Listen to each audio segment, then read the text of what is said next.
Let's speak to Dr. Sabri Sedam, who is a former Palestinian minister and advisor to Palestinian President Mahmoud Abbas. He's now Deputy Secretary General of the Fatah Central Committee. That's the highest decision-making body of the Palestinian political party Fatah. He's in Ramallah in the West Bank. Dr. Sabri Sedam, welcome to the show. Thank you for being with us. Thanks. It's good to be with you. You've heard Donald Trump's threat there to Hamas. Disarm, or we will do so for you by force. Will Hamas disarm? Well, I'm not sure, to be honest. They have agreed to this ceasefire. They've agreed to the terms. So I believe they should be well aligned with the terms and conditions of such ceasefire. So I certainly hope that they move in the direction of fulfilling their commitment so that phase 3 starts. And then the flow of the rest of the phases would be seen as evidence that this peace plan is holding on well. Look, we heard from a senior Hamas official on Saturday, quoted by Agence France Presse. They said that disarmament was out of the question, adding the demand that we hand over our weapons is not up for negotiation. This, of course, is part of phase 2. So I might repeat the question. How likely are Hamas to disarm? Well, they have said they will disarm and they've agreed to the terms again, but things are quite confusing. Hearing what you have just said and also listening to Donald Trump upon Air Force One when he was there on his way to the Middle East, he was asked by journalists at the time whether he is aware of the fact that Hamas is taking control of Gaza Straits again. And he had said that he has given them what he called temporary permission to allow them to do what he called transitional security missions. Now, does that mean that America has agreed with Hamas to allow some sort of a temporary arrangement? I don't know. But I certainly hope that the peace plan holds on. The people of Gaza have had enough. And as you could see, and as your reporter has mentioned, there's a big sign of relief that this war has ended.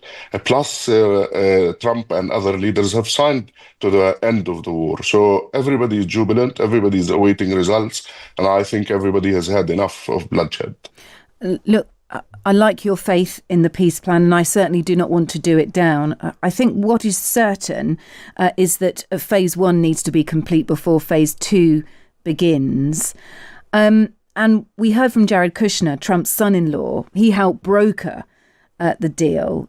He said deal guys like him had succeeded because they're prepared to leave the details for later. The Qatari Prime Minister said similarly on Friday, if we went for a full package negotiations, we wouldn't have reached these results. In other words, they're sure about phase 1, but phase 2 and 3 are kind of throw as much stuff at the wall as you can and see what sticks. They are far from clear.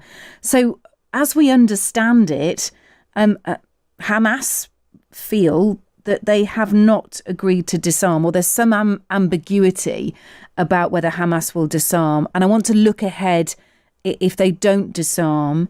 We know that the political party Fatah are not fans of Hamas. And I wonder what it might look like if Hamas don't disarm and this threat to do it by force is enacted by Donald Trump or the Israeli Defense Forces, what that will look like in Gaza. My God, I think that will mean that hell will break loose. I totally agree with you that there's a great level of ambiguity.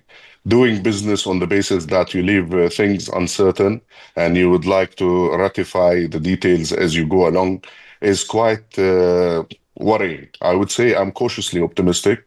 But knowing that there are other interlocutors involved, that there are guarantors rather of this agreement, I certainly hope it holds.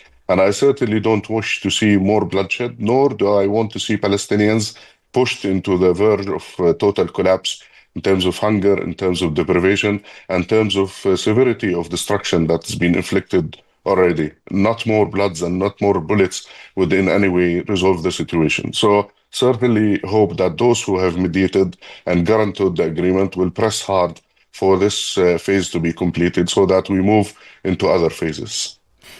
Dr. Sedem, I wonder what you think of Hamas not releasing all of the fallen hostages, the dead hostages, 4 yesterday, 4 due today, possibly 4 tomorrow.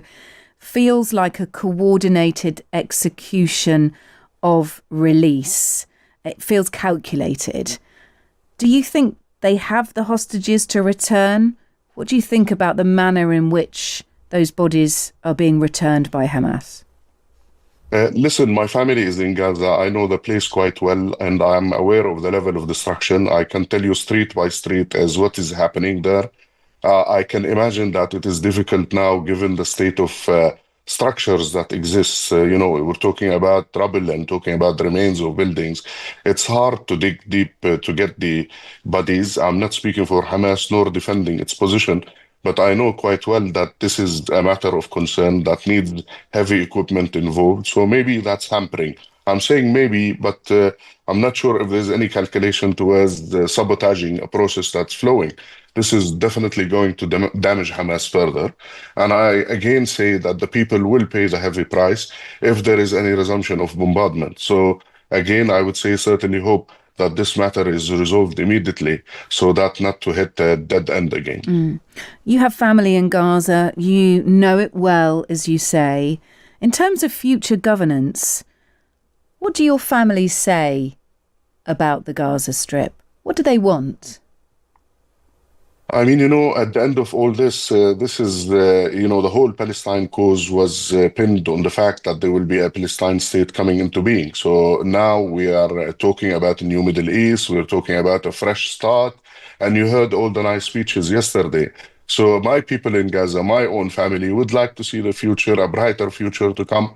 Would like to have the Palestinian state come to being, and also the emergence of sovereignty and the independence as legitimate rights of Palestinians.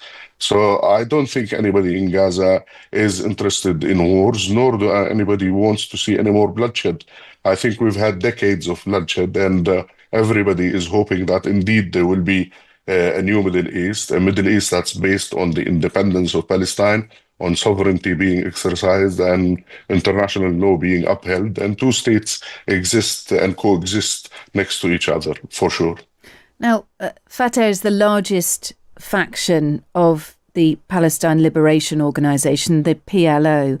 They've not really been discussed when we talk about the future of Gaza. The peace plan talks about the PA, the Palestinian Authority, and that it needs significant reform. And if that happens, then there could be, in the future, a Palestinian state. What role do you see for Fatah and the Palestine Liberation Organization? Well, let me tell you with honesty, they can say whatever they want to say. The system, as it were, was run by the Palestinian Authority. I'm not talking about security in Gaza, but talking about education, health, infrastructure, and even projects that Britain support and other countries. So it wasn't being run by Hamas? The majority of services were run by the Palestinian Authority. Public servants were paid by the Palestinian Authority. The entire system was run by the Palestinian Authority. What we lacked is security because Hamas took over the Gaza Strip, as you know, in 2007. So the resumption of our work would certainly bring about a different reality for people. And this is what my own relatives would welcome. You asked me earlier, a role for the PA. Now, there is a big, line of ambiguity there, since Trump had said that the PA reformed and what have you will have a role.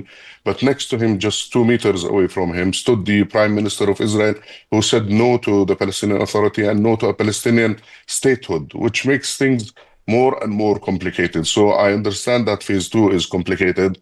Wait until we hit phase 3 and 4. Gosh, I would say the devil is in the details, and I'm sure you will have another interesting 2 months to come.